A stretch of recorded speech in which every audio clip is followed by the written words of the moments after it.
the pleasure to present to you Dr. Martin Luther King, Jr.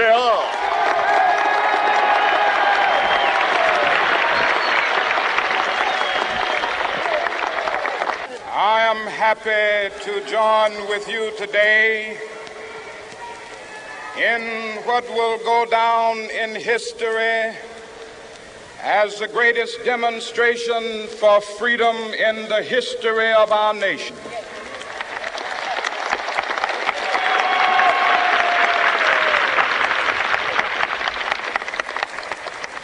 Five score years ago, a great American in whose symbolic shadow we stand today signed the Emancipation Proclamation. This momentous decree came as a great beacon light of hope to millions of Negro slaves who had been seared in the flames of withering injustice. It came as a joyous daybreak to end the long night of their captivity. But 100 years later, the Negro still is not free. 100 years later, the life of the Negro is still sadly crippled by the manacles of segregation and the chains of discrimination. 100 years later, the Negro lives on a lonely island of poverty. I have a dream that one day this nation will rise up and live out the true meaning of its creed. We hold these truths to be self-evident, that all men are created equal.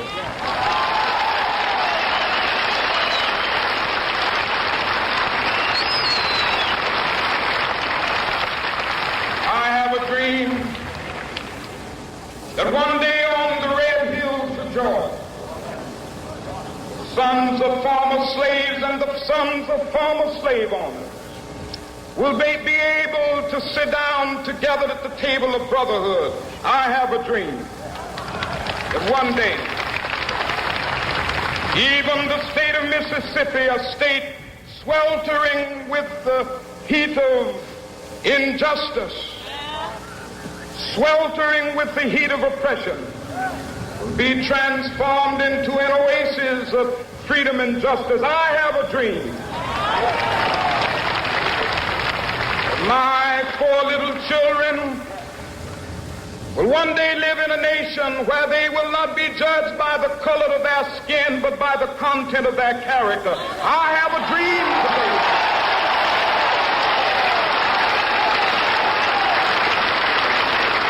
I have a dream that one day, down in Alabama with its vicious racists, with its governor having his lips dripping with the words of interposition and nullification.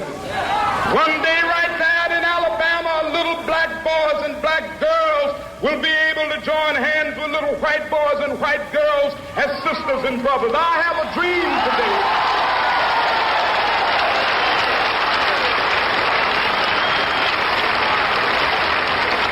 I have a dream that one day every valley shall be exalted, and every hill and mountain shall be made low. The rough places will be made plain, and the crooked places will be made straight, and the glory of the Lord shall be revealed, and all flesh shall see it together. This is our hope. This is the faith that I go back to the South with. With this faith, we will be able to hew out of the mountain of despair a stone of hope. With this faith, we will be able to transform the jangling discords of our nation into a beautiful symphony of brotherhood. With this faith, we will be able to work together, to pray together, to struggle together, to go to jail together, to stand up for freedom together, knowing that we will be free one day.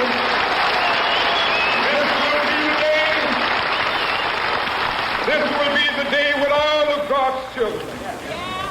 be able to sing with new meaning, my country, tears of thee. Sweet land of liberty, of thee I sing. Land where my fathers died, land of the pilgrim's pride.